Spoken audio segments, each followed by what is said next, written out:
Nothing hurts more than watching your own family laugh at your misfortune.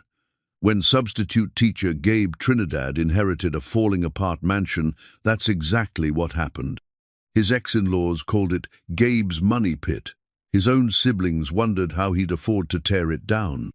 The mansion had peeling paint, broken windows, and a demolition notice on the gate. Everyone saw it as another burden Gabe couldn't handle. But when Gabe walked through those dusty halls with his 2 children, he felt something different. The old Victorian house held secrets that would change everything. The railroad tycoon who built it in 1898 had hidden more than anyone imagined. While fixing leaks and patching walls, Gabe and his kids found strange carvings under the wallpaper. These weren't just decorations, they were clues to a mystery that had waited over a century to be solved. But would what the family discovered in those forgotten walls be enough to save them all? Before we jump back in, tell us where you're tuning in from. And if this story touches you, make sure you're subscribed, because tomorrow I've saved something extra special for you. The morning sun cast long shadows across the overgrown driveway as Gabe Trinidad stood before the iron gates of Hartwell Manor, a crumpled demolition notice in his weathered hands. At 52, he carried the weight of a man who had spent decades teaching other people's children while struggling to provide for his own. His graying hair caught the light as he studied the mansion that had become both his inheritance and his burden. "Dad, are you sure we should go in there?" Isla's voice carried the cautious curiosity of an 11-year-old who had learned to expect disappointment. She clutched her worn backpack, filled with the notebooks and colored pencils that went everywhere with her. Despite their financial struggles, Isla possessed an optimism that reminded Gabe of his younger self before life had taught him to expect less. Mateo, 16, and armed with the sardonic wit that came from watching his father struggle, kicked at a loose stone in the driveway. "It's not like we have anywhere else to go," he muttered, though his eyes betrayed a flicker of curiosity about the towering Victorian structure before them. The teenager had inherited his father's dark eyes and his mother's sharp intelligence, along with a protective instinct that made him seem older than his years. Gabe pushed open the rusted gate, its hinges groaning in protest. The sound echoed across the 3-acre property, disturbing a family of crows that had taken residence in the ancient oak trees lining the approach. "Your great-uncle Harold wasn't much for maintenance," he said, attempting lightness for his children's sake. The mansion loomed before them, a testament to the ambitions of another era. Built in 1898 by railroad tycoon Edmund Hartwell, the 3-story Victorian had once been the crown jewel of the small town of Millbrook. Now, vines strangled the ornate turrets, and several windows on the upper floors were boarded over with weathered plywood. The wraparound porch sagged under the weight of neglect, and paint peeled from the elaborate gingerbread trim like old skin. "It's bigger than I thought it would be," Isla whispered, her voice filled with wonder despite the building's obvious decay. She pulled out her sketchbook and began drawing the mansion's silhouette, capturing both its grandeur and its deterioration with the unconscious skill of a natural artist. Mateo surveyed the property with a teenager's practical pessimism. "How much do you think it'll cost to tear this place down?" he asked, though his question carried more concern than criticism. He had learned early that every decision in their household came down to money they didn't have. Gabe's throat tightened. The demolition notice gave them 90 days to either bring the structure up to code or face municipal demolition. The estimated cost for repairs exceeded his annual salary by a factor of 10. "We'll figure it out," he said, the words feeling hollow even as he spoke them. As they approached the front door, Gabe remembered the family gathering 3 weeks earlier, where Harold Trinidad's will had been read. The lawyer's office had been crowded with relatives, most of whom had ignored Gabe for years. His ex-wife Sarah had attended, seated strategically between her parents, who had never forgiven Gabe for what they called his lack of ambition. His siblings Maria, the successful real estate agent, and Carlos, the insurance executive, had exchanged meaningful glances when the mansion was mentioned. A mansion, Maria had scoffed, her perfectly manicured nails clicking against her phone screen. More like a money pit with delusions of grandeur. Carlos had been more direct. You should sell it immediately, Gabe. Cut your losses before this thing bankrupts you. Their father, Roberto Trinidad, had remained silent throughout the reading, but his disappointed expression spoke volumes. At 78, Roberto had spent his retirement years watching his eldest son struggle through a divorce, job instability, and the constant financial pressure of raising 2 children on a substitute teacher's income. Sarah's parents, the Kellys, had been less subtle. "Well," Margaret Kelly had announced loud enough for the entire room to hear, "I suppose every family needs its charity case." The memory stung, but Gabe pushed it aside as he fumbled with the ornate brass key Harold's lawyer had given him. The lock turned with surprising ease, and the heavy oak door swung open to reveal the mansion's interior. The foyer took their breath away. Despite years of neglect, the space retained an undeniable majesty. A grand staircase curved upward, its mahogany banister dulled but intact. Stained glass windows cast colored light across dust motes dancing in the air. The ceiling soared 20 feet overhead, decorated with intricate plasterwork that spoke of craftsmen who had taken pride in their art. "Wow," Isla breathed, her earlier caution forgotten. She wandered toward the staircase, her fingers trailing along the carved newel post. "It's like a castle, Dad." Mateo's cynicism wavered as he took in the mansion's scale. "How many rooms does this place have?" 17, Gabe replied, consulting the property survey, not counting the servants' quarters or the basement. They moved through the ground floor, their footsteps echoing in the empty rooms. The formal dining room featured a massive stone fireplace and built-in china cabinets. The library's walls were lined with empty bookshelves, though a few leather-bound volumes remained scattered on the floor. The kitchen, clearly added during a 1950s renovation, looked like a museum exhibit of mid-century appliances. In what had once been the parlor, Isla discovered a faded family portrait leaning against the wall. The photograph showed a distinguished man in his 40s, a woman in an elegant dress, and 2 children, a boy and a girl posed formally in front of the mansion's front entrance. The image was sepia-toned and cracked with age, but the subjects' faces were still clear. "That must be Edmund Hartwell and his family," Gabe said, taking the portrait from his daughter. "Harold mentioned him in his letters. He built this place after making his fortune in the railroad business." "What happened to them?" Isla asked, studying the faces with the intensity she usually reserved for her art projects. Harold never said much about it, just that the family left town suddenly sometime in the 1930s. The house has been empty ever since, except for Harold living in the caretaker's cottage. Mateo joined them, his interest piqued despite himself. Why would someone just abandon a place like this? "The Great Depression hit a lot of wealthy families hard," Gabe explained. "Maybe they lost their money and couldn't afford to maintain it." As they explored the upper floors, the mansion's problems became more apparent. Water damage had warped the hardwood floors in several bedrooms. The plumbing was ancient, and the electrical system looked like it hadn't been updated since the 1940s. In the master bedroom, a corner of the ceiling had collapsed, exposing rotted beams and water-stained insulation. "Dad," Mateo said quietly, "we can't afford to fix all this." Gabe nodded, his heart heavy with the weight of reality. "I know, son, but maybe we can find a way to make it work, at least temporarily." They spent the afternoon taking inventory of the mansion's condition, creating lists of urgent repairs and dreaming of what the place could become.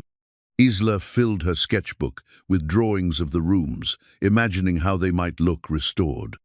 Mateo, despite his skepticism, found himself calculating the costs of various repairs, his mathematical mind drawn to the challenge of making the numbers work.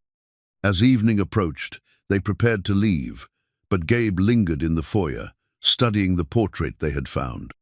Something about Edmund Hartwell's expression intrigued him, a look of determination mixed with concern, as if the man had been facing his own impossible challenges. "Dad," Isla's voice broke through his reverie. Are we really going to try to save this place?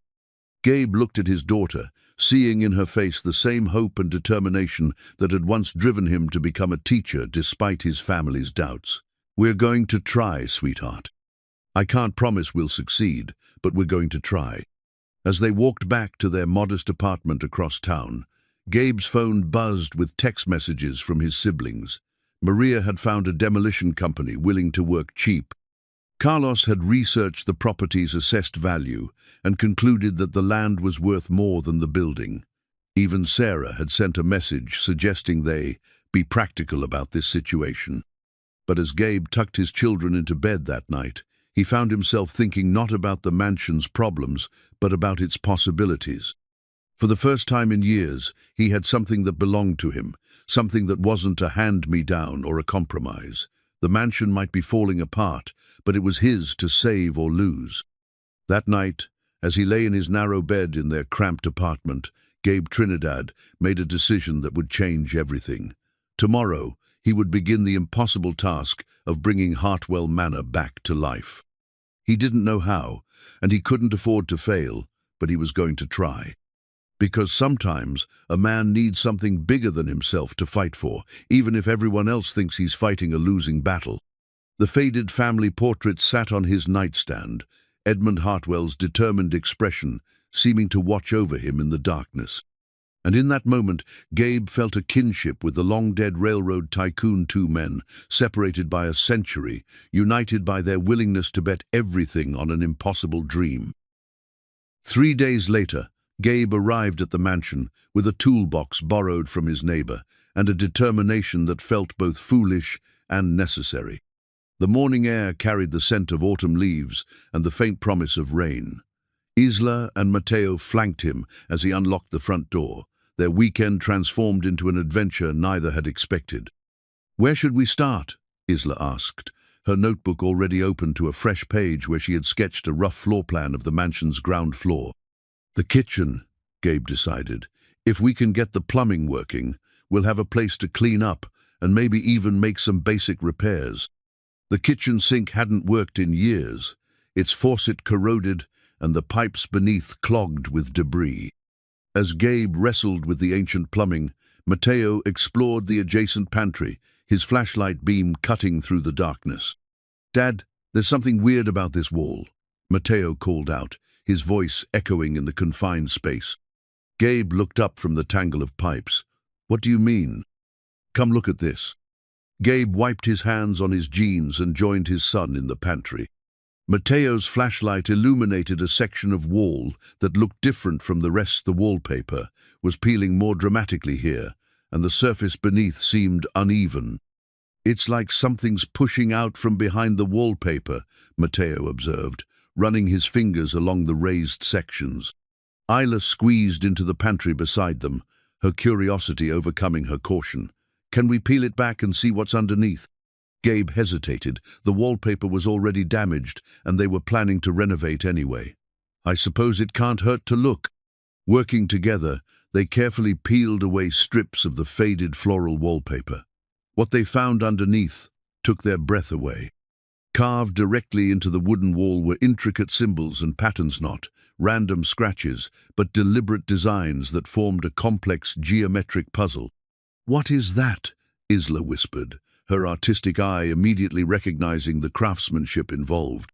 The carvings covered nearly the entire wall, arranged in a series of concentric circles with smaller symbols radiating outward. Some looked like mathematical equations, others resembled compass roses or star charts. In the center, a single word was carved in elegant script: "Begin." "It's like a treasure map," Mateo said, his teenage skepticism battling with genuine excitement.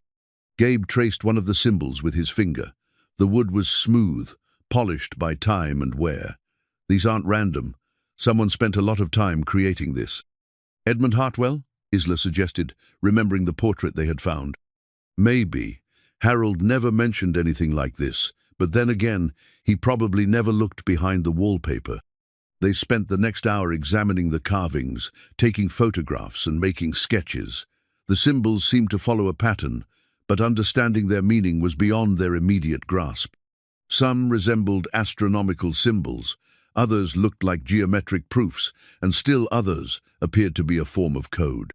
"We need to research this," Gabe said finally. "There might be records at the library or historical society." As they prepared to leave the pantry, Isla noticed something else. "Dad, look at this." She pointed to a small section of carved text at the bottom of the wall, nearly hidden by shadows. Gabe knelt down and read the words aloud. "For those who seek what was lost, the path begins with understanding the past." "That's definitely a clue," Matteo said, his earlier cynicism replaced by genuine curiosity. The drive to the Millbrook Public Library was filled with excited speculation. Isla sat in the back seat, sketching the symbols from memory, while Matteo researched Edmund Hartwell on his phone. "Listen to this," Matteo said, reading from a genealogy website. "Edmund Hartwell was born in 1854, made his fortune in railroad investments, and built the mansion in 1898. He was known for his eccentricity and his passion for puzzles and codes." "Puzzles and codes?" Gabe repeated. "Yeah, it says here that he was a member of several intellectual societies and was known for creating elaborate riddles for his friends. He even published a book about cryptography in 1925. The library's local history section was housed in a quiet corner of the building, overseen by Mrs. Chen, an elderly librarian who had worked there for over 30 years. When Gabe explained what they were looking for, her eyes lit up with interest. "Edmund Hartwell," she mused, pulling several thick volumes from the shelves. "Now, there's a name I haven't heard in a while. He was quite the character, from what I've read." The books contained photographs of the mansion in its prime, society pages from the local newspaper, and business records from Hartwell's various enterprises.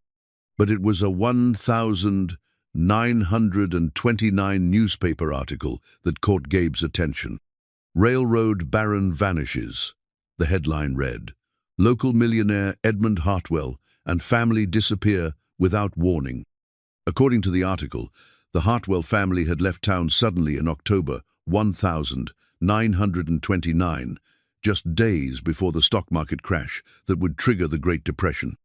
Their departure had been so abrupt that they left behind servants, unpaid bills, and a mansion full of furniture. "That's strange," Gabe murmured. "If he left in such a hurry, why would he have time to carve all those symbols?" Mrs. Chen leaned over their shoulders, studying the article. "There were rumors, you know. People said he saw the crash coming and prepared for it. Some thought he had hidden his wealth somewhere before he left." "Hidden his wealth?" Isla asked. "Just local folklore," Mrs. Chen said with a smile. "Every old mansion has stories about buried treasure, but Edmund Hartwell was known for his love of puzzles.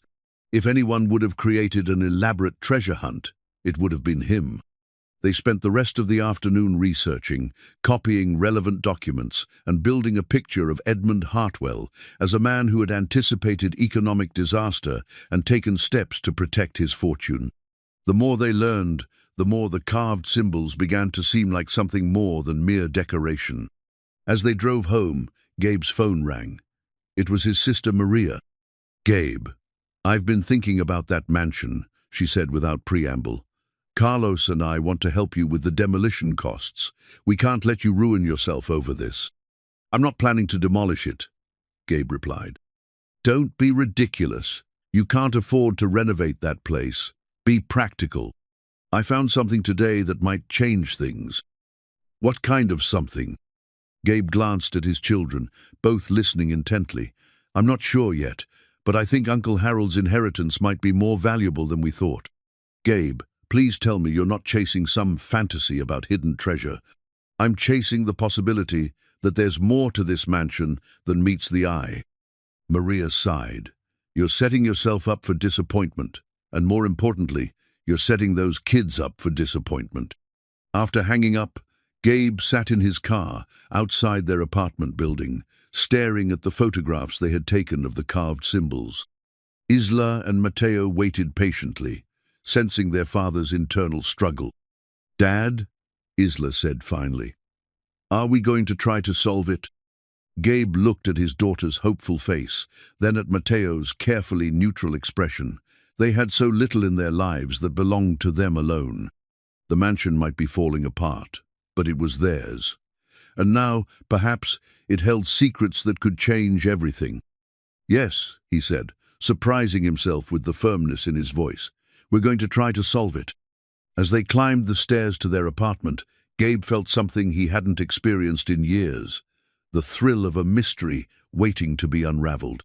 The carved symbols weren't just decorations, they were Edmund Hartwell's gift to the future, a puzzle that had waited nearly a century for the right people to find it. That night, as Gabe tucked his children into bed, Isla asked the question that had been on all their minds. "Dad, what if we actually find something?" Gabe smiled, remembering the determination in Edmund Hartwell's carved words.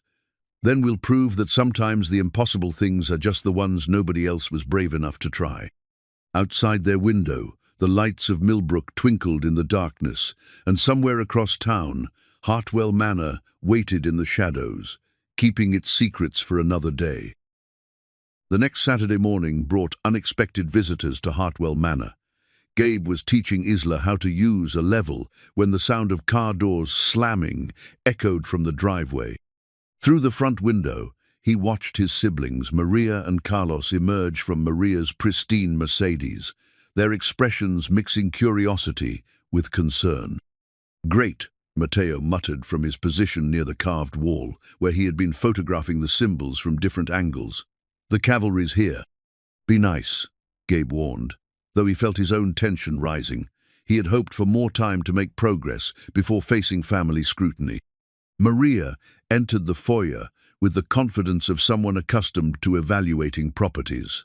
Her heels clicked against the worn hardwood as she surveyed the mansion's interior with a practiced eye. Carlos followed, his insurance executive's instincts immediately cataloging potential liability issues.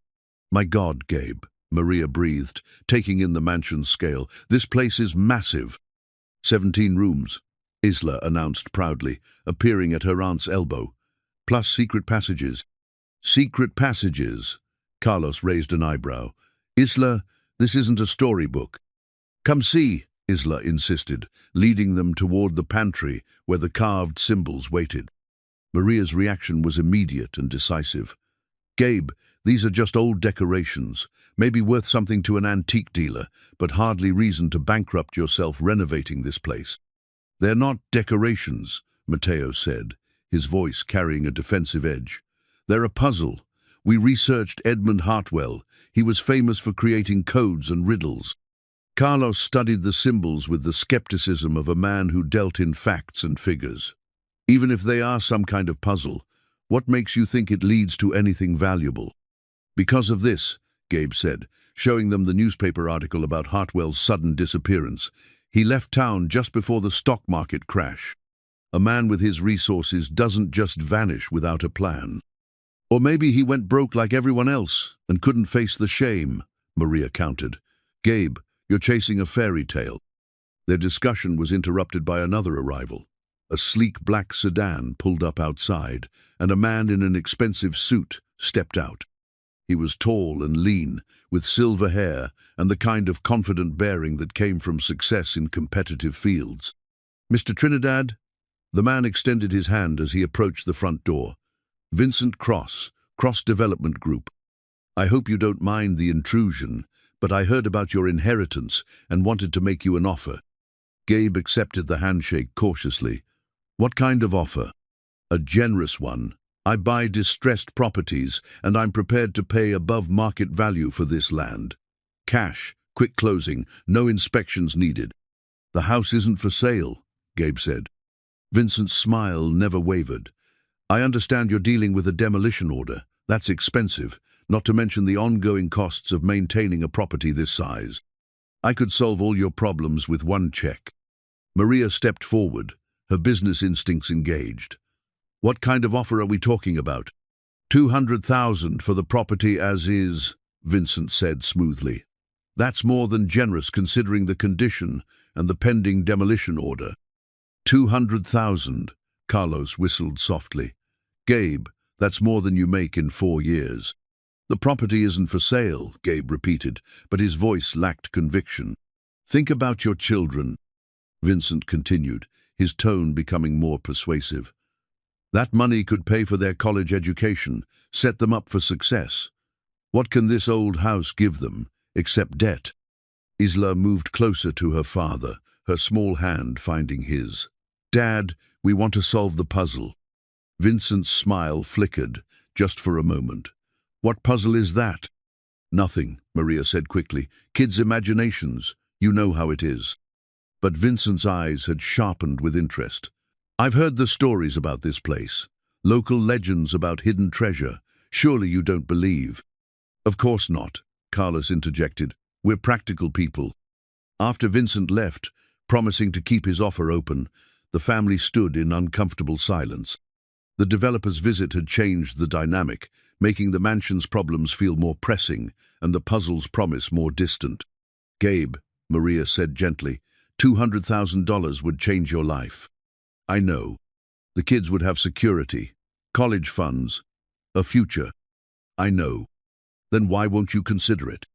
Gabe looked around the foyer at the dusty grandeur that surrounded them.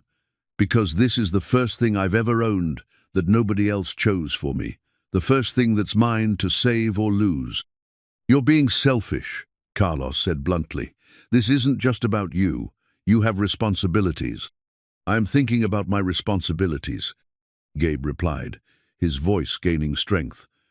I'm thinking about teaching my kids that sometimes you have to fight for what you believe in, even when everyone else thinks you're crazy. The argument might have continued, but Isla's voice cut through the tension. I solved part of it. Everyone turned to look at her. She stood beside the carved wall, her notebook open, comparing her sketches to the symbols. This isn't just one puzzle, she explained, her young voice filled with excitement. It's a series of puzzles. Each symbol is a clue to the next step. And this one, she pointed to a circular pattern near the center of the wall. It's a map of the mansion. A map.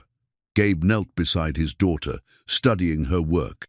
See how the circles match the floor plan? The big circle is the main hall, the smaller ones are the rooms. And these lines, she traced delicate carved lines with her finger. They show hidden passages between the rooms. Mateo joined them, his skepticism replaced by grudging admiration for his sister's observation. She's right. Look, you can see the outline of the staircase here, and the kitchen is marked with this symbol that looks like a hearth. If there are hidden passages, Gabe said slowly, then there might be hidden rooms as well. Maria shook her head. Even if that's true, it doesn't change the fact that you can't afford to renovate this place. But what if we find something that makes it worth renovating? Isla asked. Like what? Like whatever Edmund Hartwell was hiding. Carlos checked his watch. I hate to break up this treasure hunt, but I have to get home. Gabe, promise me you'll think about Vincent Cross's offer. I'll think about it. Gabe agreed, though his eyes remained fixed on his daughter's drawings. After his siblings left, Gabe sat on the front porch with his children, watching the sun set over the overgrown grounds. The mansion loomed behind them, its windows dark and secretive. Dad, Mateo said, do you really think we can solve this? I think we can try, Gabe replied. And sometimes trying is enough. Even if we don't find any treasure. Gabe considered the question. Even then, because the real treasure isn't what we might find, it's what we're learning about ourselves while we look for it. As they prepared to leave, Isla made one final discovery. Hidden in a corner of the carved wall, so small it was almost invisible, was a tiny arrow pointing toward the library. Below it, in script so faint it was barely readable, were the words, "The journey of 1,000 miles begins with a single step." That's our next clue, she announced triumphantly. Gabe smiled, feeling a sense of purpose he hadn't experienced in years.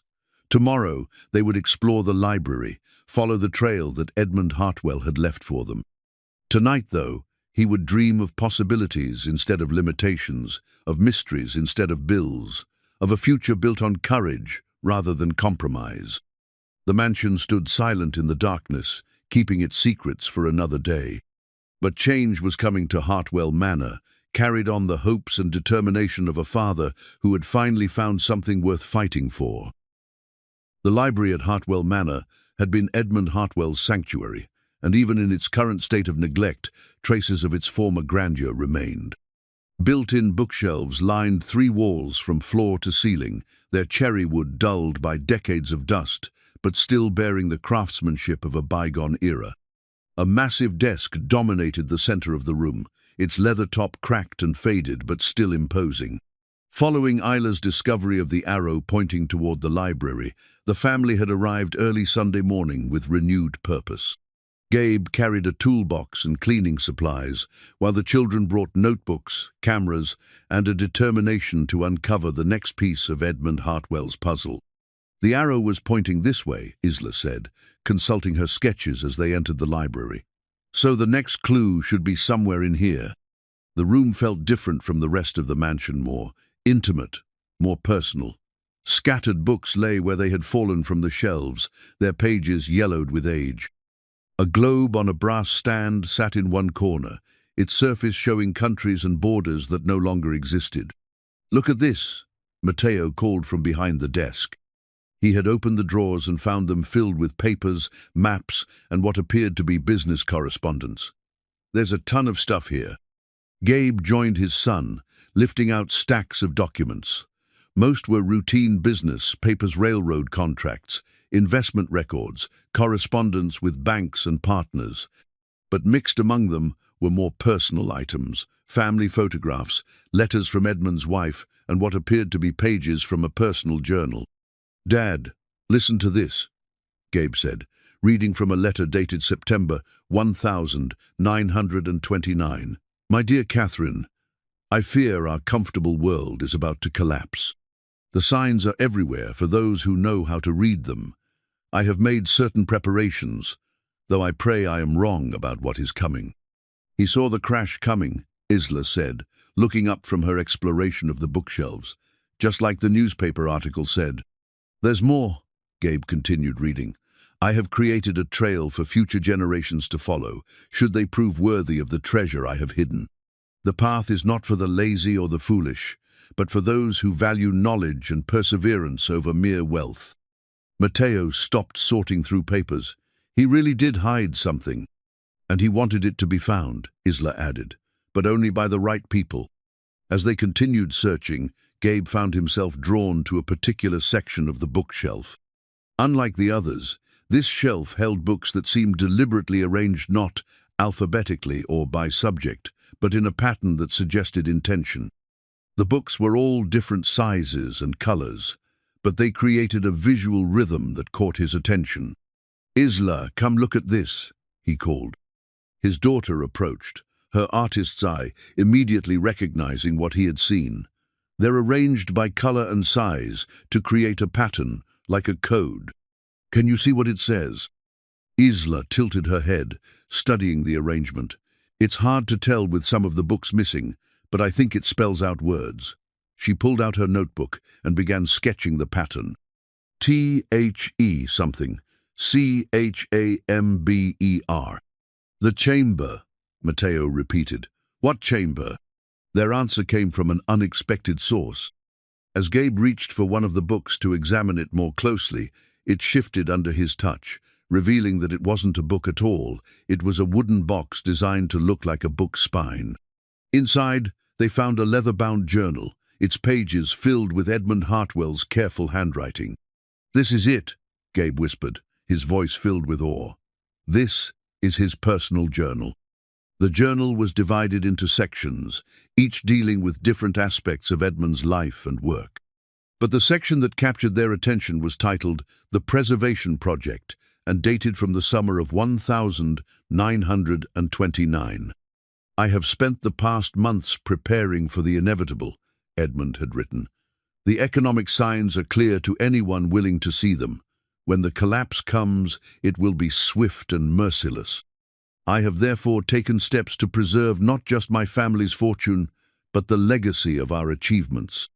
The journal detailed Edmund's creation of what he called the chamber, a hidden room within the mansion where he had stored valuable items, documents, and securities. The room was protected by a series of puzzles and locks, designed to ensure that only someone with patience, intelligence, and genuine need would be able to access it. The first key lies in understanding the foundation of knowledge, Edmund had written. Those who seek merely gold will find only dust. Those who value wisdom will find riches beyond measure. Foundation of knowledge, Isla repeated. What do you think that means? Maybe it's literal, Matteo suggested. Like the foundation of the house? Or maybe it's about the foundation of learning, Gabe said. Edmund was an educated man. He valued knowledge and intellectual achievement. As they pondered the meaning, Isla continued exploring the library. She had developed a talent for noticing details that others missed, and something about the fireplace at the far end of the room caught her attention. "Dad, look at this," she called. The fireplace was magnificent carved stone with elaborate decorations around the mantel. But what Isla had noticed was that some of the decorative elements weren't just ornamental. Hidden among the carved vines and leaves were symbols that matched those they had found in the pantry. "It's another part of the puzzle," she announced excitedly. Gabe and Matteo joined her, and together they studied the fireplace carvings. The symbols were subtly worked into the design, so skillfully integrated that they appeared to be mere decoration unless you knew what to look for. "This one looks like a mathematical equation," Matteo observed, pointing to a series of carved numbers and symbols. "And this one is definitely astronomical," Gabe added, recognizing constellation patterns from his college astronomy class. "But what do they mean?" Isla asked. The answer came from the journal. In a section dated October 1929, just days before the family's disappearance, Edmund had written, "The final preparations are complete.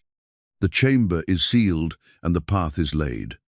3 keys I have hidden, the first in the place of nourishment, the second in the place of learning, and the third in the place of rest. Only when all 3 are united will the chamber reveal its secrets." "The first key was in the pantry," Gabe said, his excitement growing. "The place of nourishment. And the second key is here in the library," Matteo added. "The place of learning. Which means the third key is in a bedroom," Isla concluded. "The place of rest."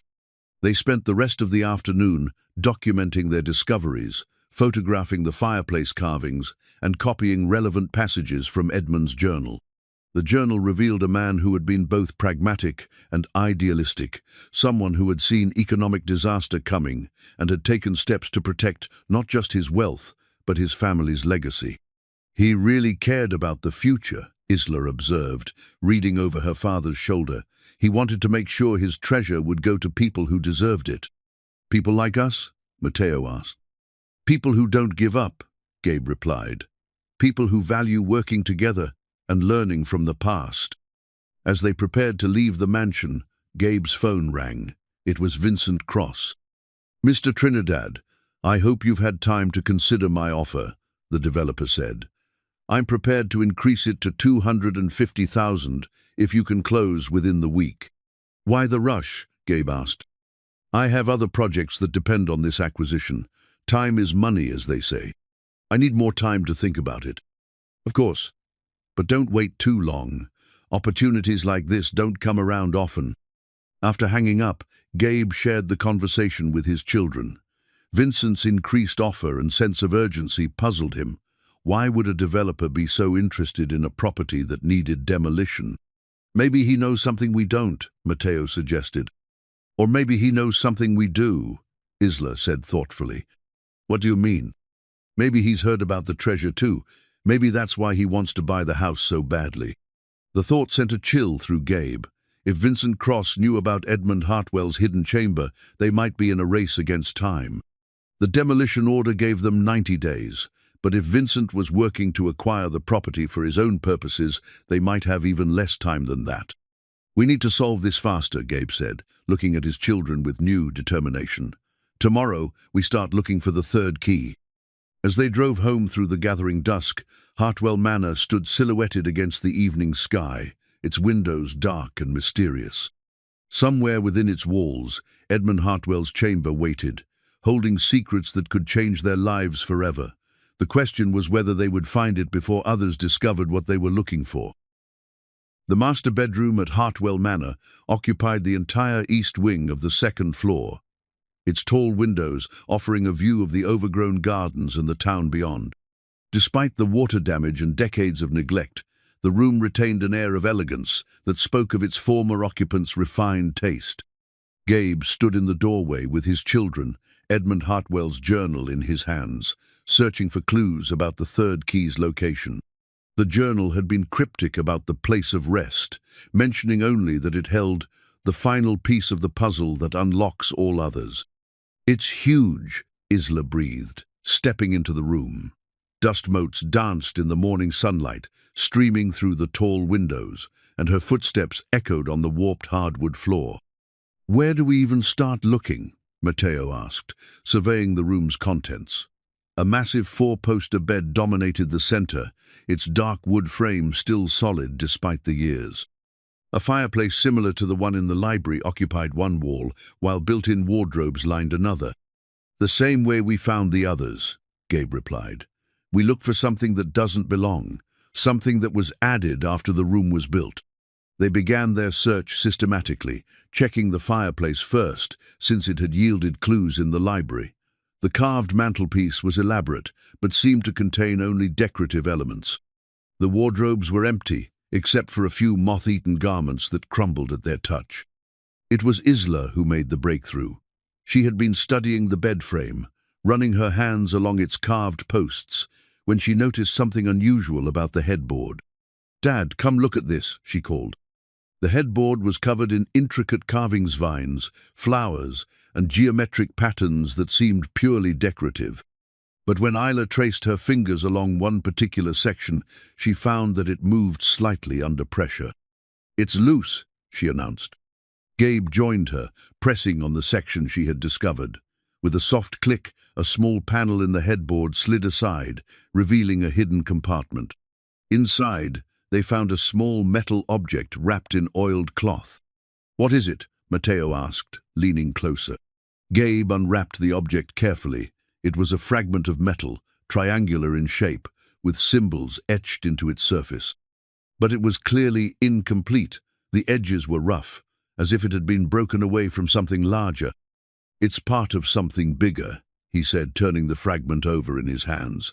"Look, you can see where it would connect to other pieces." "Like a puzzle piece," Isla observed. "Exactly. This must be the third key Edmund wrote about, but it's only part of it." They compared the fragment to the sketches they had made of the symbols in the pantry and library. The connection was clear. All three locations contained pieces of the same larger puzzle. "We need to go back to the other rooms," Matteo said. "If this is part of a bigger key, the other parts must be hidden there too." Their return to the pantry proved his theory correct. Hidden behind a loose board in the wall, they found another metal fragment.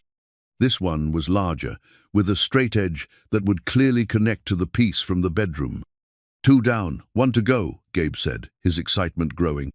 The library's fragment was the most difficult to locate. They searched for over an hour before Isla discovered it hidden inside the hollow leg of a small table near the window. When they brought all three pieces together, they formed a complete triangular key, its surface covered with symbols that matched those carved into the walls. "It's beautiful," Isla said, running her fingers over the smooth metal. "But what does it open?" "The chamber," Gabe replied, consulting Edmund's journal. "According to this, the key opens the entrance to where he hid his legacy for future generations." "But where is the entrance?" Matteo asked. The journal's next entry provided the answer. "The chamber lies beneath the foundation of knowledge, accessible only to those who understand that true wealth is built on solid ground." "Beneath the foundation of knowledge," Isla repeated. "The library." "The basement under the library," Gabe corrected. Edmund was being literal and metaphorical at the same time. They made their way to the mansion's basement, a space they had avoided during their previous visits. The stone steps were slick with moisture, and the air smelled of dampness and age. Gabe's flashlight beam revealed a maze of storage rooms, wine cellars, and mechanical spaces that extended far beneath the mansion's footprint. "This place is like a labyrinth," Matteo observed, his voice echoing in the confined space. Edmund designed it that way, Gabe said, reading from the journal. He wanted to make sure that only someone truly dedicated would find the chamber. They searched for over an hour, checking walls, floors, and ceiling for any sign of a hidden entrance. The basement seemed to hold nothing but spiders, dust, and the accumulated debris of decades. It was the key itself that finally revealed the secret.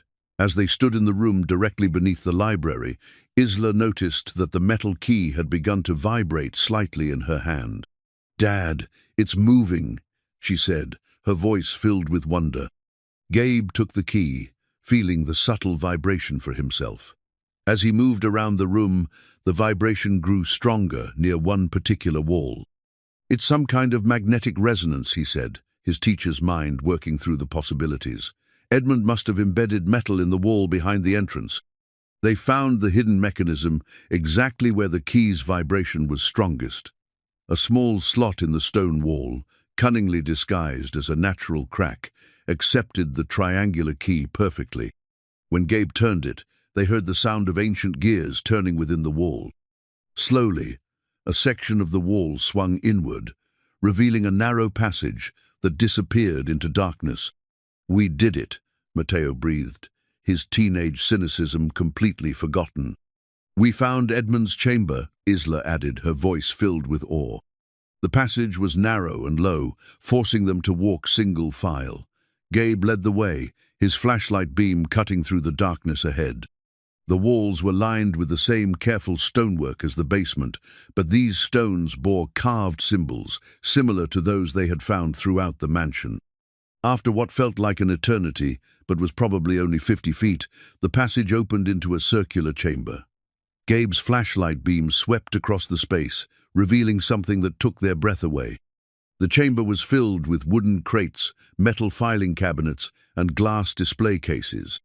But what caught their attention immediately was a collection of framed documents hanging on the wall: certificates, bonds, and what appeared to be stock certificates from companies they recognized. "Are those real?" Matteo asked, his voice barely above a whisper. Gabe approached one of the display cases, his flashlight illuminating a collection of documents that made his hands tremble. Stock certificates from companies that had survived the Great Depression and grown into modern giants. Railroad bonds that had matured decades ago. Investment documents that represented fortunes, preserved through one man's foresight. "Dad," Isla whispered, "how much do you think all this is worth?" Before Gabe could answer, they heard a sound that chilled them to the bone: footsteps echoing from the passage behind them. Someone else was in the basement, and they were coming toward the chamber. "Quick," Gabe whispered, "turn off the lights." They huddled in the darkness, listening as the footsteps grew closer. A beam of light appeared in the passage, and they heard a voice that made Gabe's blood run cold.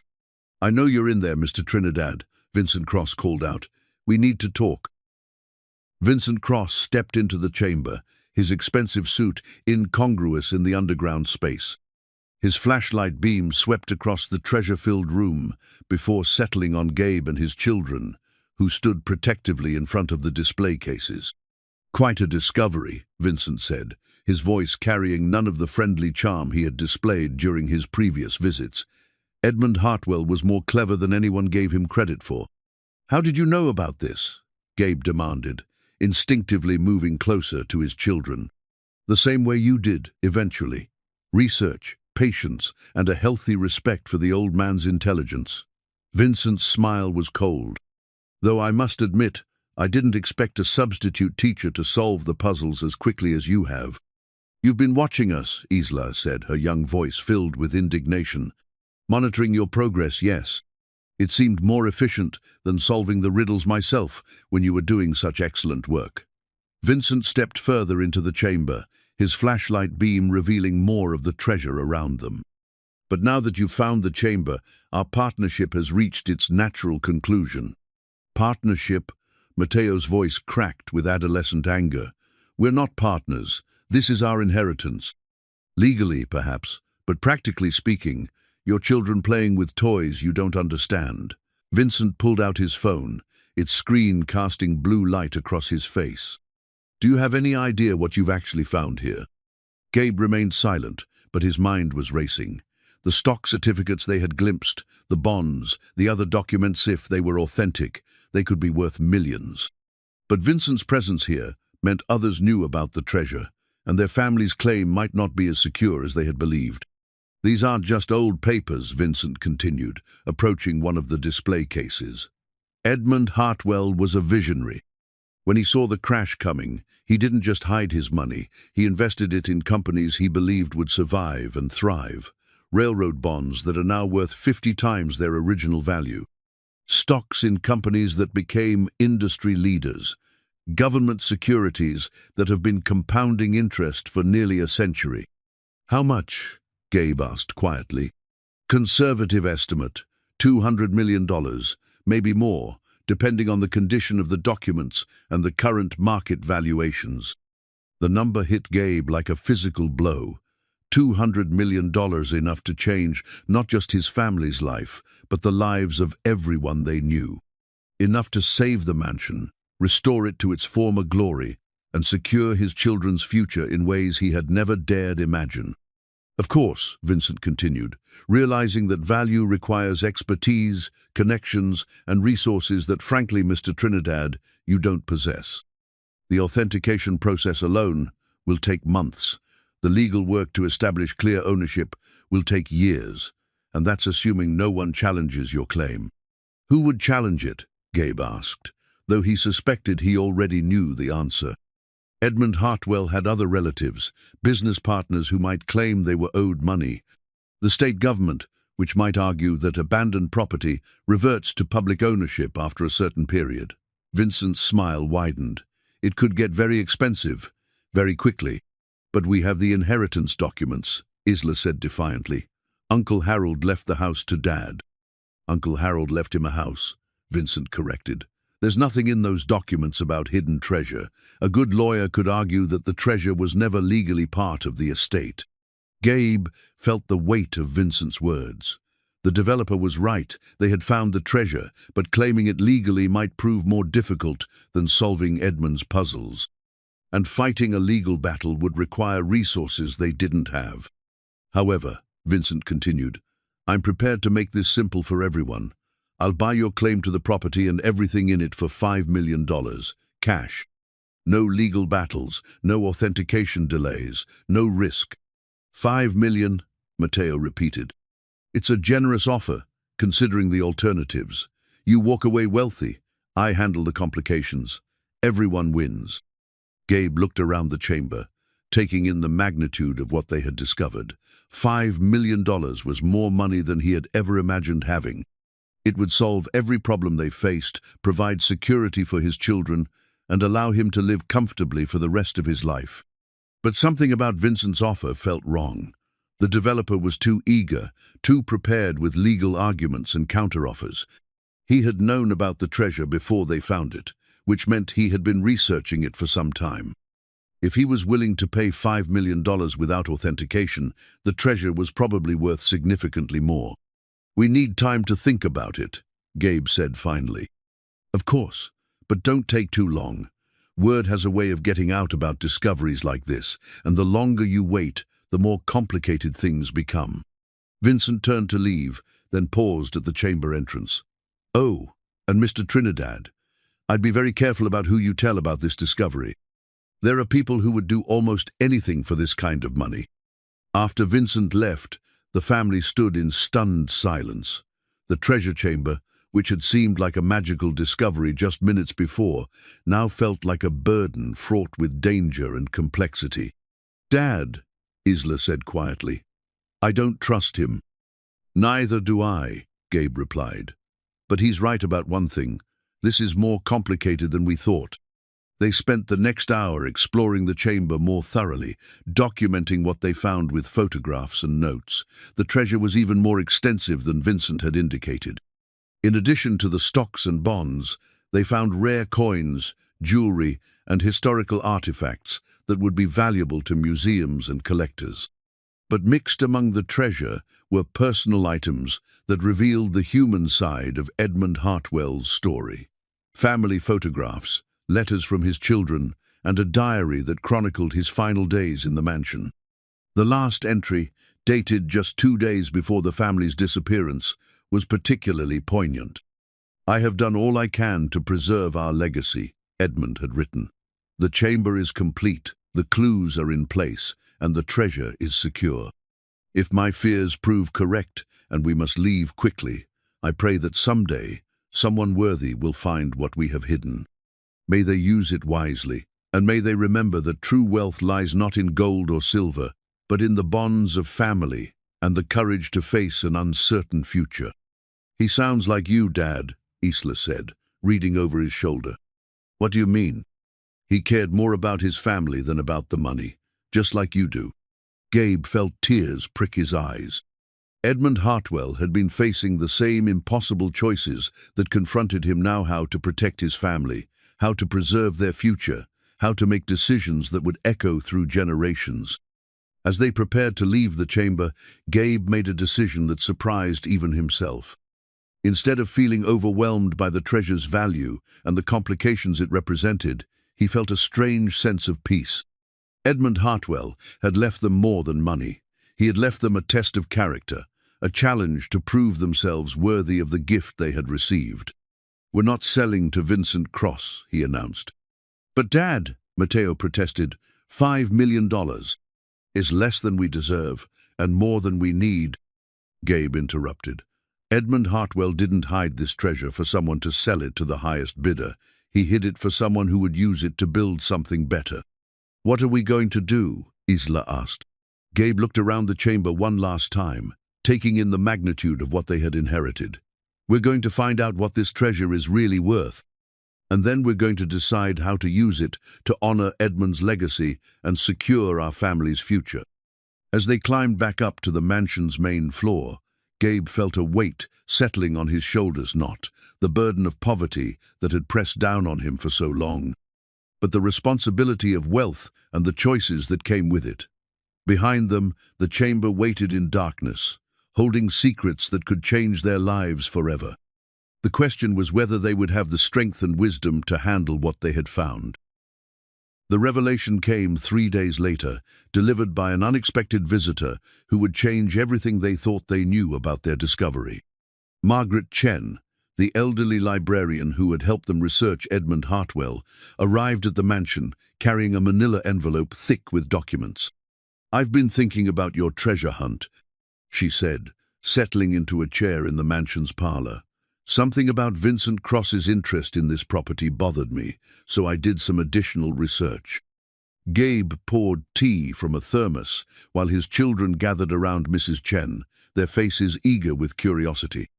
They had spent the previous days cataloging the chamber's contents and researching the legal implications of their discovery, but progress had been slow and frustrating. "What did you find?" Isla asked.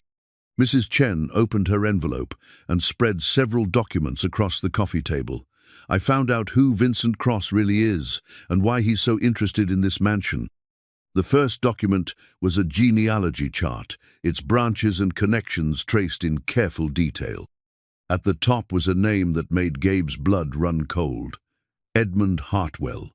Below it, connected by a series of marriages and births, was another name: Vincent Cross. "He's Edmund's great-great-nephew," Mrs. Chen explained. "His great-great-grandmother was Edmund's sister, Margaret Hartwell Cross." "So he's related to Edmund?" Mateo asked. "More than that," Mrs. Chen continued, pulling out another document.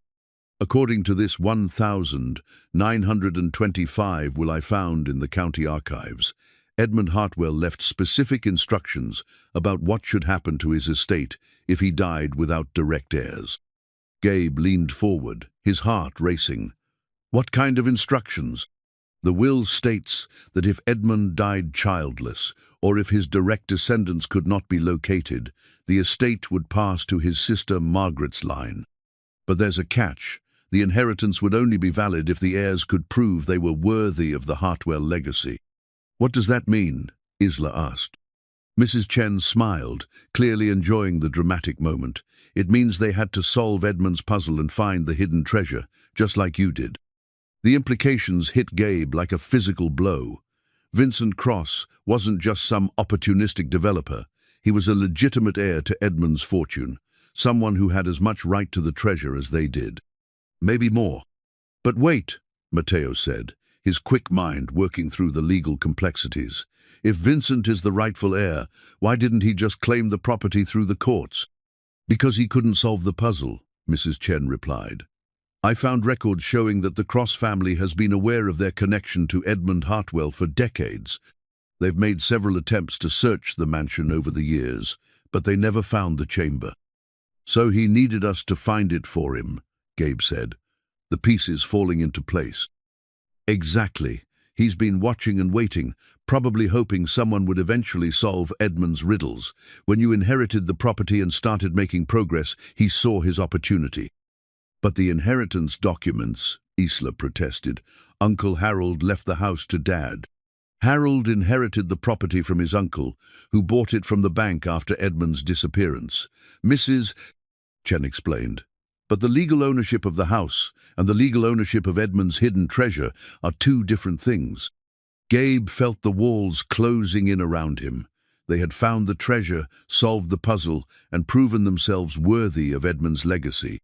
But if Vincent Cross was the rightful heir, their discovery might not matter. There's more, Mrs. Chen continued, pulling out a thick folder. I found Edmund's original building plans for the mansion. Not the ones filed with the city, but his personal architectural drawings. She spread the plans across the table, and Gabe immediately saw what had captured her attention. The mansion's layout was far more complex than they had realized. Hidden passages connected every room, secret chambers existed throughout the structure, and the basement extended far beyond what they had explored. The entire mansion is a puzzle, Mrs. Chen explained. Every room, every corridor, every architectural detail was designed to hide and protect the treasure. It's not just a house, it's a giant puzzle box. Like a mechanical puzzle, Isla said, her artistic mind grasping the concept immediately. Exactly. And according to these plans, the chamber you found is just the beginning. There are multiple treasure rooms, each one more difficult to access than the last. Matteo studied the plans, his mathematical mind analyzing the complex geometry. So the chamber we found is what Edmund called the first vault, Mrs. Chen finished. There are at least 3 more, each one containing different types of treasure. How much are we talking about? Gabe asked. Based on these inventory lists I found, the total value could be closer to $500 million. The number was so large it seemed meaningless. Gabe had grown up in a world where $1,000 was a significant sum, where $50,000 would solve most problems. $500 million was beyond his ability to comprehend. But here's the crucial part, Mrs. Chen continued, pulling out one final document. Edmund's will contains a specific clause about the treasure. It states that ownership goes to whoever can complete the entire puzzle and not just find the first chamber, but access all the hidden vaults. So finding the first chamber doesn't mean we own the treasure? Gabe asked. It means you're in the running. But according to Edmund's instructions, the treasure belongs to whoever can prove they understand the true nature of wealth by completing his final challenge. What's the final challenge? Isla asked. Mrs. Chen smiled. That's what we need to figure out. But I suspect it's not just about solving puzzles, it's about proving you'll use the treasure wisely. As they absorbed this information, Gabe's phone rang. It was Vincent Cross, and his voice carried a new urgency. Mr. Trinidad, I hope you've had time to consider my offer. I'm prepared to increase it to $10 million, but I need an answer today. Why the rush? Gabe asked. Because I've learned that my legal claim to the property is stronger than I initially indicated. I was trying to be generous, but if you force me to go through the courts, you'll end up with nothing. Gabe looked at his children, then at Mrs. Chen, who was shaking her head emphatically. I need more time to think about it. I'm afraid time is something we don't have. I'm filing a claim with the probate court tomorrow morning. After that, the property will be tied up in legal proceedings for years. After hanging up, Gabe sat in stunned silence. They had gone from thinking they owned a magnificent treasure to realizing they might lose it all to a legal challenge they couldn't afford to fight. "What do we do now?" Matteo asked. "We finish what we started," Gabe said, surprising himself with his determination. "If Edmund designed this as a test, then we need to complete it, all of it." "But Vincent has a legal claim," Isla pointed out. "Legal claims can be disputed," Mrs. Chen said. "But if you can prove you've completed Edmund's full challenge, you'll have a much stronger position. According to his will, the treasure goes to whoever proves they're truly worthy of it." "And how do we prove that?" Gabe asked. Mrs. Chen smiled, pulling out the architectural plans again. "We solve the rest of the puzzle, and we do it before Vincent Cross figures out what we're really looking for." As they studied the plans, Gabe felt a familiar sense of purpose settling over him. They had come too far to give up now. Edmund Hartwell had created his treasure hunt for someone exactly like them, someone who would value the journey as much as the destination, someone who would use the treasure to build something better rather than simply hoard it. The mansion around them suddenly felt different, not just a building, but a living puzzle waiting to be solved. And somewhere in its hidden chambers and secret passages lay the key to their future. "Where do we start?" Isla asked, her young voice filled with determination. Gabe looked at his children, seeing in their faces the same courage and intelligence that had brought them this far. "We start by remembering what Edmund wrote in his journal. True wealth isn't measured in dollars, it's measured in the courage to face an uncertain future and the wisdom to use what we've been given to help others." "You really think we can beat Vincent Cross?" Matteo asked. "I think we can prove we're worthy of Edmund's legacy," Gabe replied, "and sometimes that's enough." Outside, storm clouds were gathering over Millbrook, and the mansion's windows reflected the darkening sky. But inside, the Trinidad family was preparing for the challenge of their Livsa race against time and money and legal complications to claim a treasure that was worth more than any of them had ever dared imagine. The real test was just beginning. The master key revealed itself not as a single object, but as a concept that had been woven throughout Edmund Hartwell's entire design. As dawn broke over Millbrook, the Trinidad family stood in the mansion's main hall, surrounded by the architectural plans, photographs, and notes that represented weeks of intensive investigation. "It's not about finding another physical key," Gabe said, his voice hoarse from the all-night strategy session. "It's about understanding the pattern that connects all the puzzles." They had 48 hours. Vincent Cross had made good on his threat to file legal papers, and his attorneys had obtained a temporary restraining order, preventing the family from removing anything from the property. But the order didn't prevent them from exploring, and Mrs. Chen had found a loophole in the legal language that gave them 2 more days to complete their investigation. "The pattern is everywhere," Isla said, her sketchbook filled with drawings that revealed the mathematical relationships between the mansion's decorative elements. "Every room has the same basic structure puzzle that leads to a clue that leads to a key, and a key that opens the next level. But the final level is different," Matteo added, consulting the architectural plans. "According to these drawings, the master vault isn't accessed through a physical key at all. It's opened by demonstrating understanding of what Edmund called the true equation of wealth." Mrs. Chen, who had barely slept during their research marathon, looked up from a stack of historical documents. "I found something that might explain what he meant by that." She held up a letter dated 1928, written in Edmund's careful handwriting. It's addressed to his business partner, explaining his investment philosophy. She read aloud, "Wealth is not the accumulation of money, but the multiplication of human potential. Every dollar invested should create opportunities for others to succeed.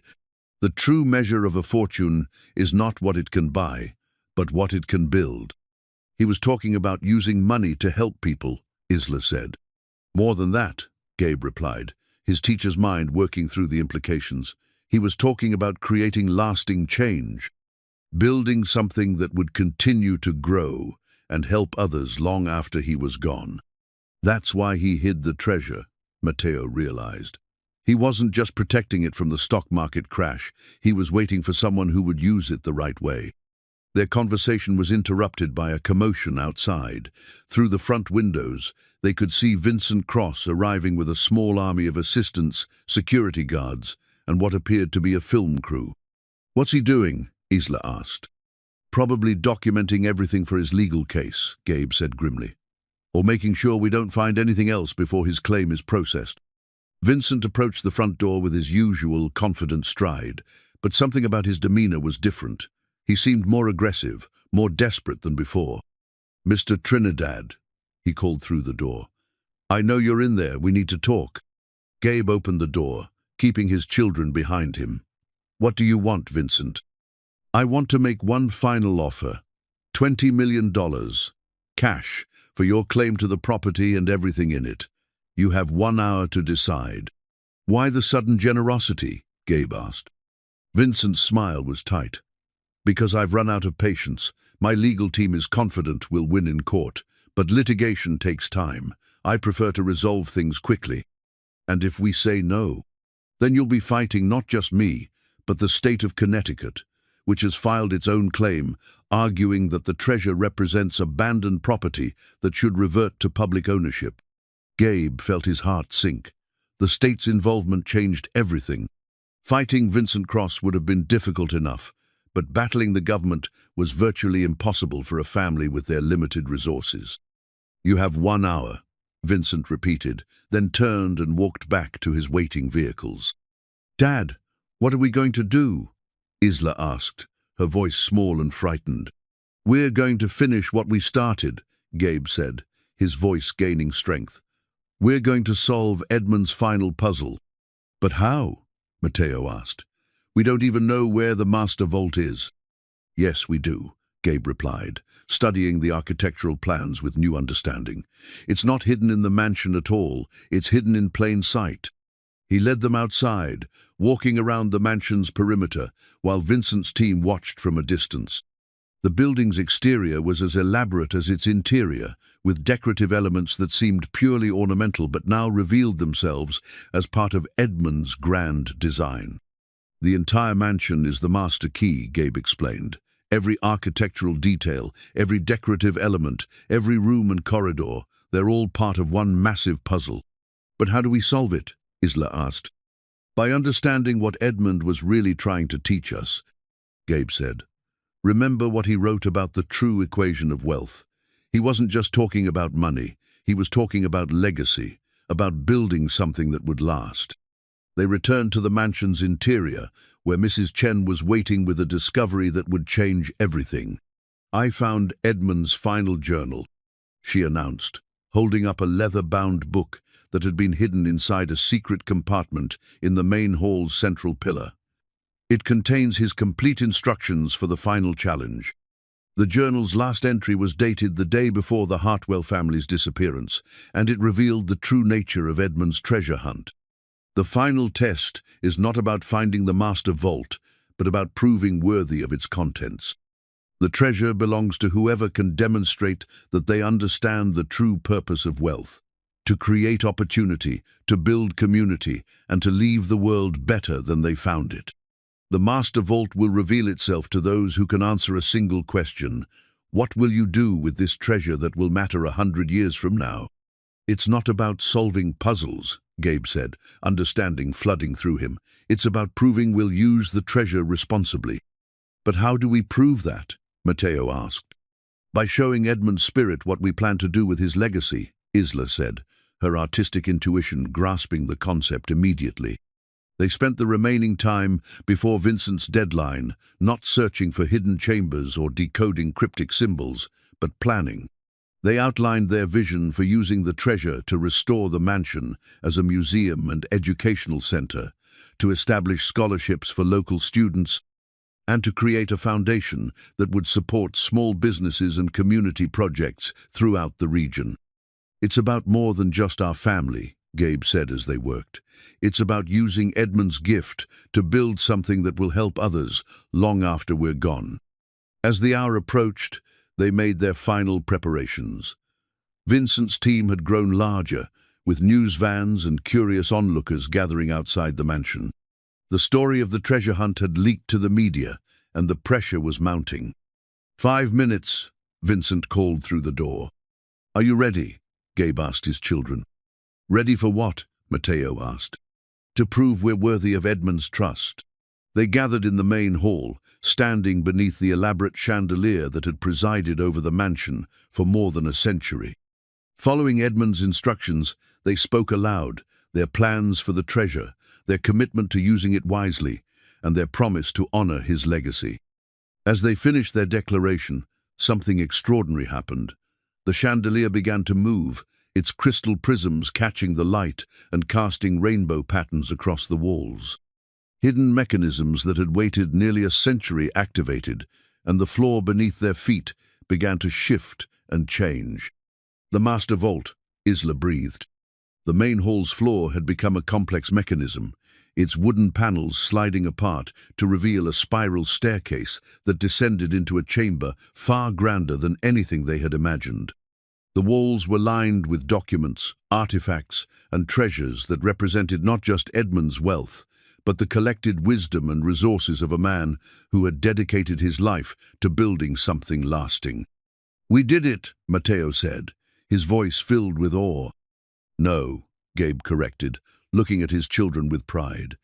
"We proved we deserved the chance to try."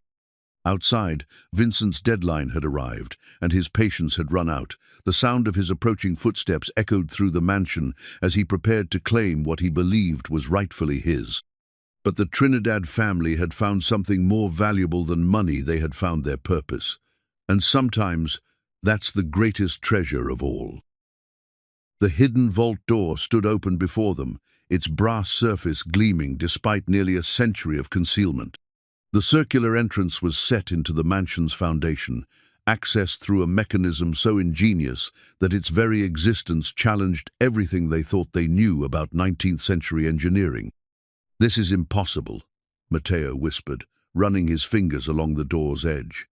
The technology to build something like this didn't exist in Edmund's time. Edmund Hartwell was more than just a businessman, Mrs. Chen said, consulting her historical documents. He was an inventor, an engineer, and a visionary. He held patents for railroad safety devices, mining equipment, and mechanical calculators that were decades ahead of their time. The vault door itself was a masterpiece of craftsmanship. Its surface was covered with intricate engravings that told the story of Edmund's life and philosophy. At the center, a single inscription read, "For those who understand that true wealth lies in service to others." "Dad, look at this," Isla called from inside the vault. Her voice echoed strangely in the circular chamber, which was larger than anything they had imagined. The walls were lined with steel filing cabinets, each one labeled with dates and categories. Display cases held artifacts that gleamed in the light of their flashlights. "It's like a museum," Gabe breathed, stepping into the chamber. "Everything is perfectly preserved." The vault's contents were staggering: stock certificates from companies that had grown into modern giants, government bonds that had been accumulating interest for nearly a century, rare coins and precious metals that represented a fortune in themselves. But scattered among the financial instruments were personal items that revealed the human side of Edmund's legacy. "Look at this," Matteo said, opening a leather portfolio.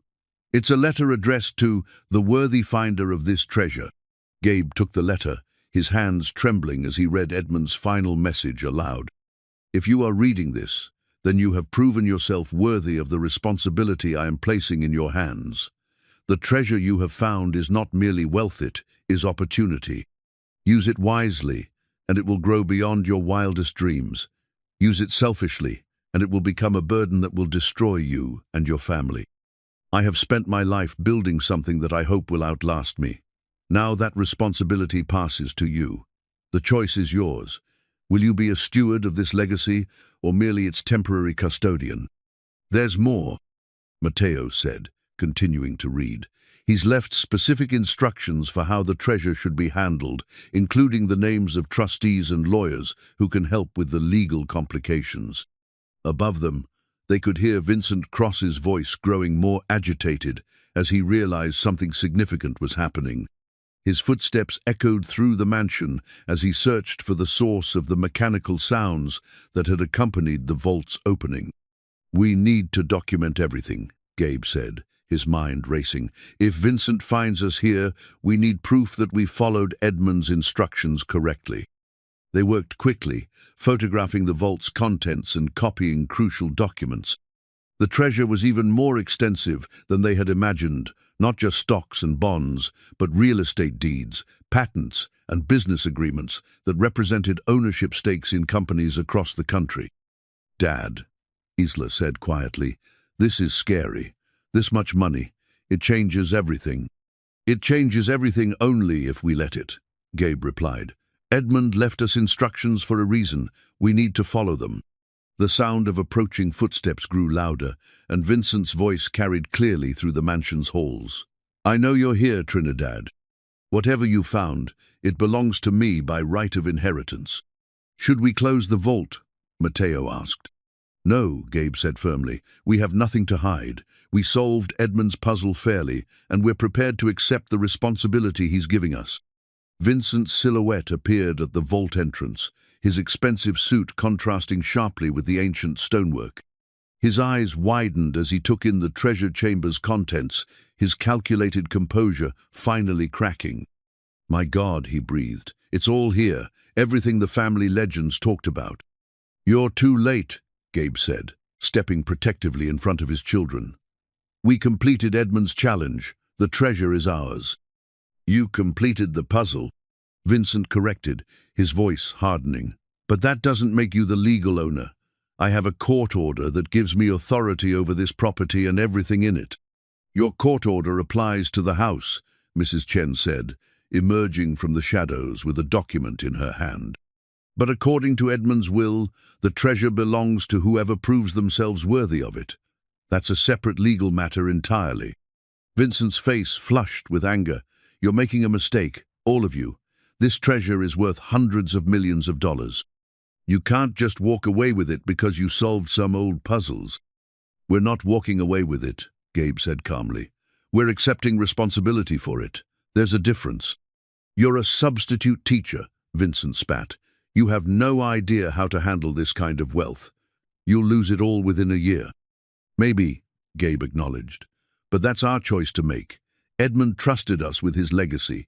We're going to honor that trust." Vincent's composure finally shattered completely.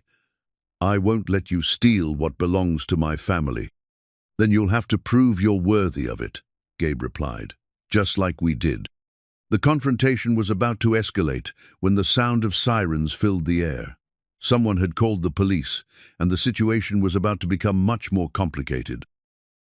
Hartwell's final letter lay open on the vault's central table, its aged paper seeming to glow in the chamber's artificial light.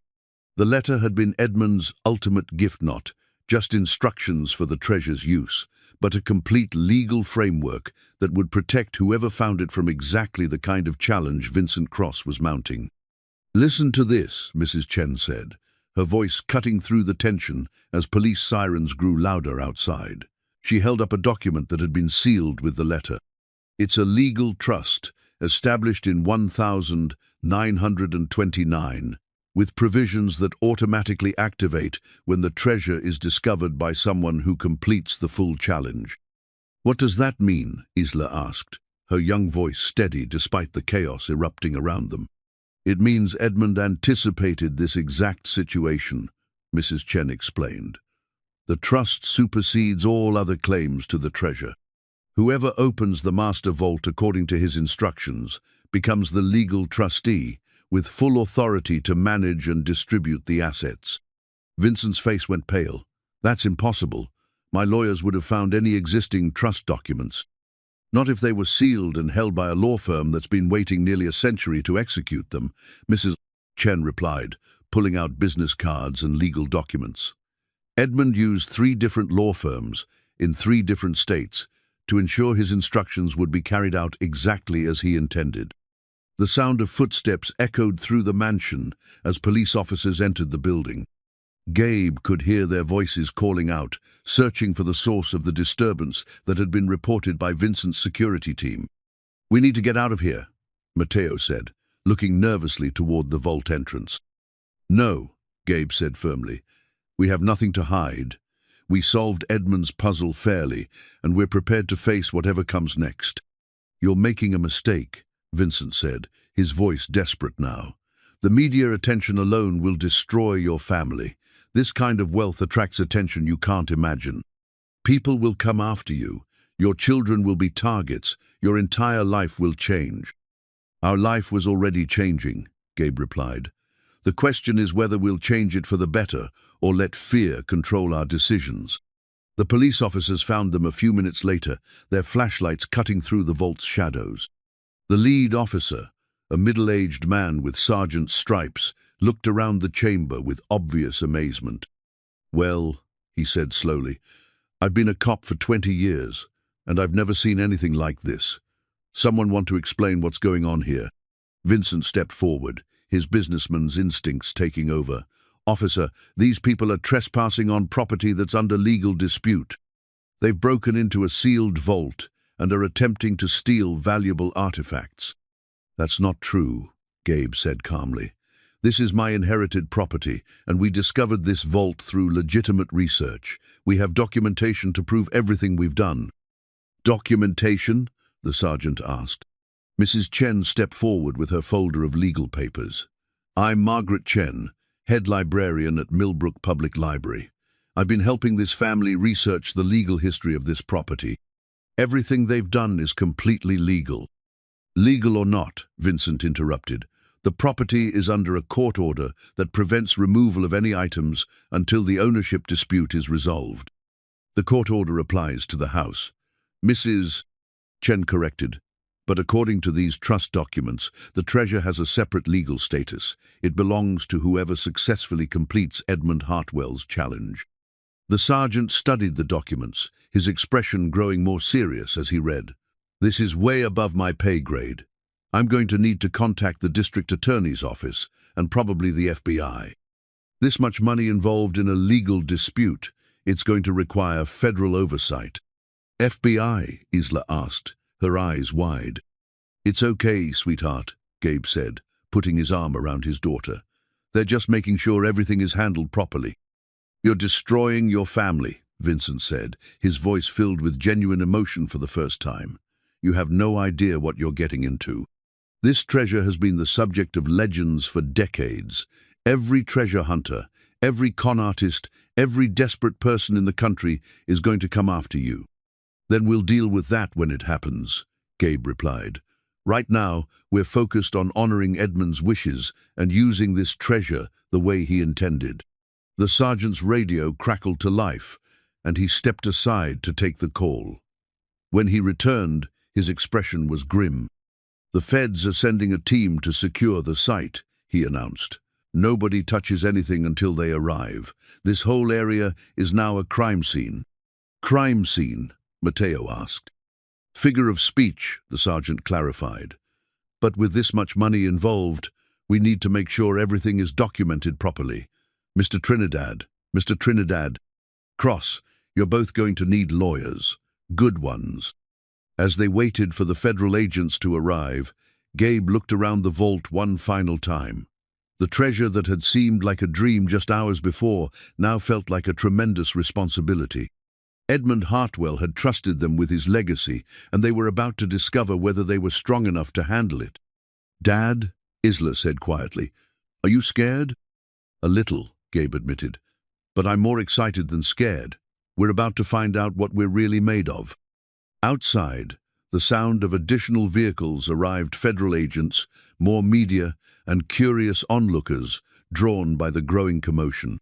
The story of the treasure discovery was about to become public, and their quiet life in Millbrook was about to change forever. But in the depths of Edmund Hartwell's vault, surrounded by the wealth of a visionary who had trusted them with his most precious gift, the Trinidad family stood together, ready to face whatever came next. Hartwell's final letter lay open on the...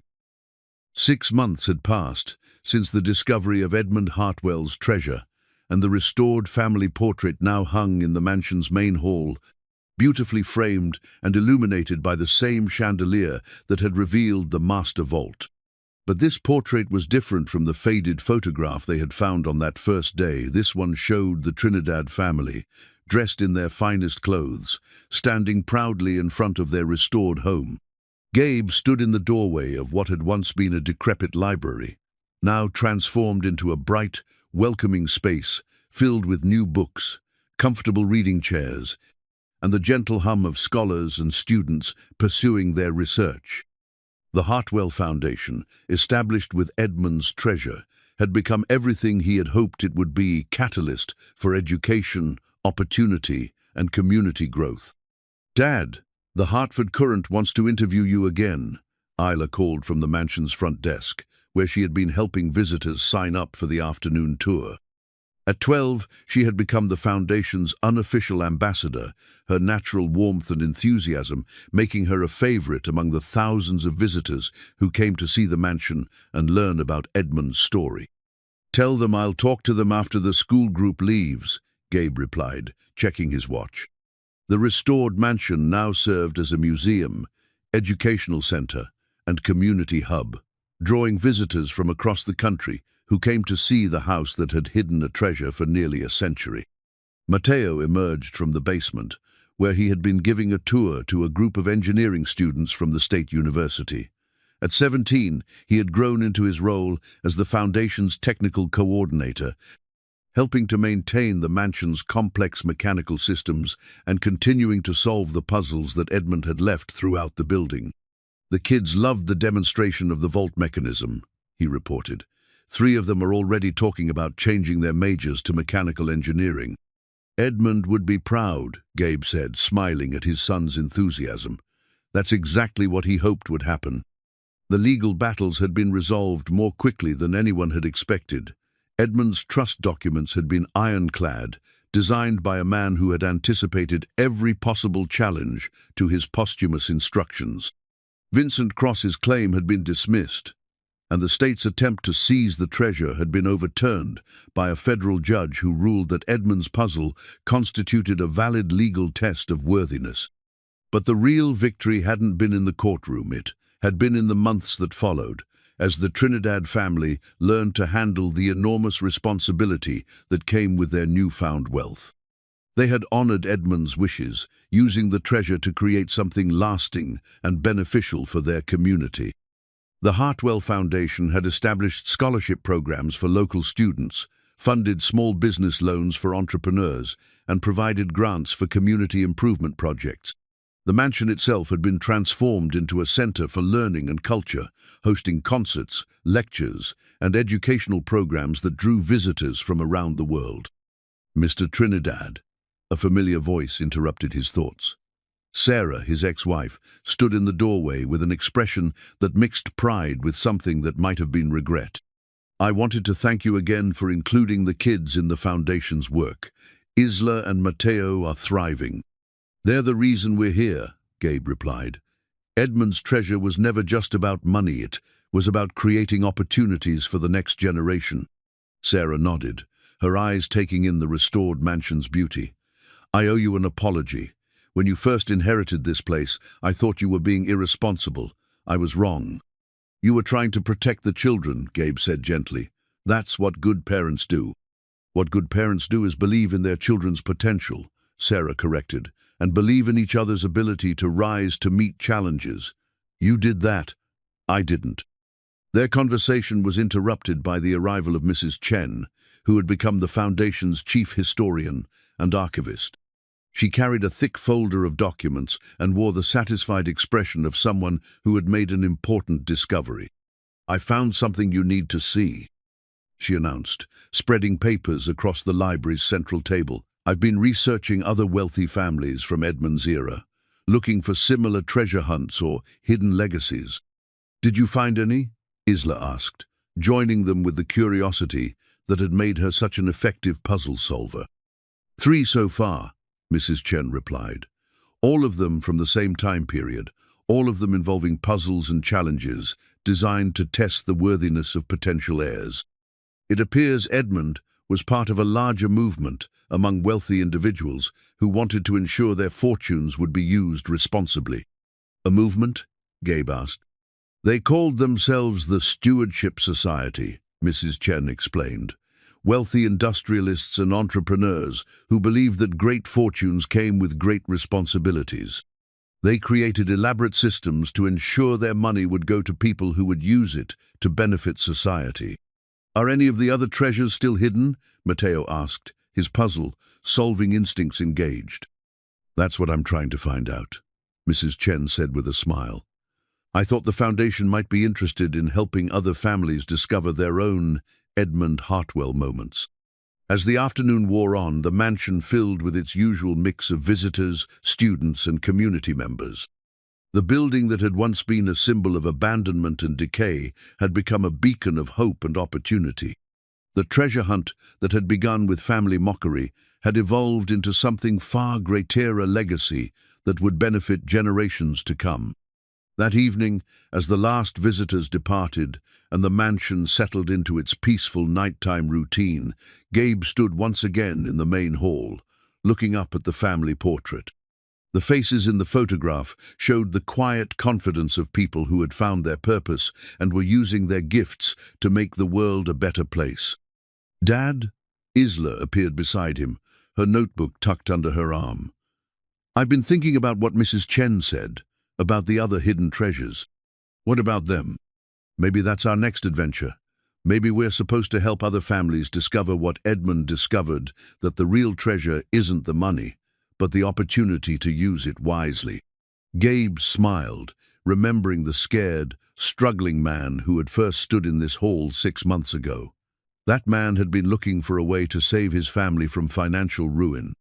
What he had found instead was a way to save his family from something far worse, the small, limited life that comes from believing you're not capable of something great. You know what, sweetheart, he said, putting his arm around his daughter. I think that's exactly what we're supposed to do. Outside, the lights of Millbrook twinkled in the darkness, and the town that had once pitied the substitute teacher with the crumbling mansion now looked up to the family who had transformed a burden into a blessing. The treasure hunt was over, but the real adventure, the adventure of using their gifts to help others, was just beginning. And in the hidden depths of the mansion, Edmund Hartwell's final chamber waited silently, its secrets safe in the hands of the people who had proven themselves worthy of the responsibility. The mansion that had once stood as a monument to abandonment now stood as a testament to what was possible when people chose courage over comfort, hope over fear, and service over selfishness. The treasure had been found, but the real wealth, the wealth of purpose, family, and community would last forever.